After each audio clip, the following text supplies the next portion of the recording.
2017-18 శ్రీ హేమలంబ నామ సంవత్సరంలో మిథున రాశికి సంబంధించిన స్త్రీల యొక్క గోచార ఫలాలు.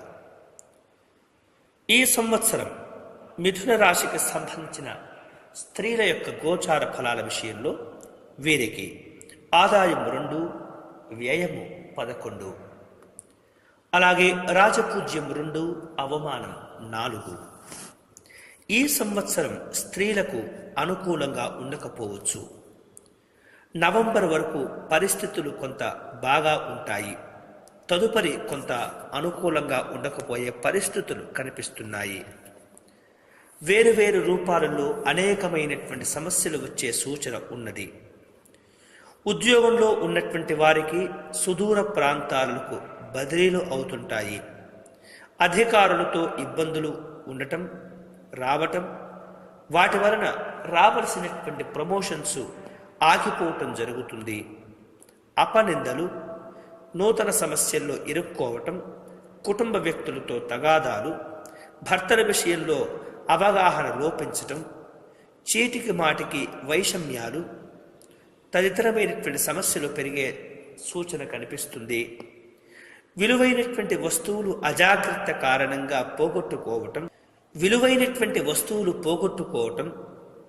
సంతానం ద్వారా కూడా ఇబ్బందులు ఎదుర్కోవటం కొంత మానసికమైనటువంటి ఆందోళనకు దారితీస్తుంది. ఎన్ని కష్టాలు ఎదురైనప్పటికీ ధైర్యంగా ముందుకు వెళ్ళలేనటువంటి పరిస్థితి ఉన్నప్పటికీ మీకున్నటువంటి ధైర్యమే మిమ్మల్ని కాపాడుతూ ఉంటుంది. వివాహం కానటువంటి స్త్రీలకు ప్రథమార్థంలో వివాహం జరుగుతుంది. గర్భిణీ స్త్రీలకు నవంబర్ లోపుగా మంచి సంతానం కలుగుతుంది. ఇక వేరువేరు రూపాలలో ఆరోగ్య విషయాల్లో తప్పనిసరిగా జాగ్రత్తలు తీసుకోవాలి. మొత్తం మీద ఈ రాశికి, మిథున రాశికి సంబంధించిన స్త్రీలకు పెద్ద గ్రహాల ప్రభావం వలన మిశ్రమ ఫలితాలు ఏర్పడుతుంటాయి. జీవనం సాఫీగా సాగిన ఏదో ఒక సమస్య మిమ్మల్ని ఇబ్బంది పెడుతూ ఉంటుంది.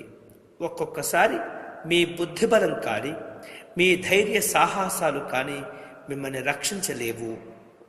ఇక అన్ని విషయాల్లో సమస్యలు తొలగించుకునే క్రమంలో మిథున రాశికి సంబంధించినటువంటి స్త్రీలు ఈ సంవత్సరము చేయవలసినటువంటి పరిహారాల విషయంలో మంగళవారం, శనివార నియమాలు పాటించటం, వీలైతే శక్తి ఉన్నట్లయితే శనిగ్రహము, రాహుగ్రహాలకు జపము, హోమము, అలాగే తర్పణ శాంతులు చేసుకోవటం మంచిది.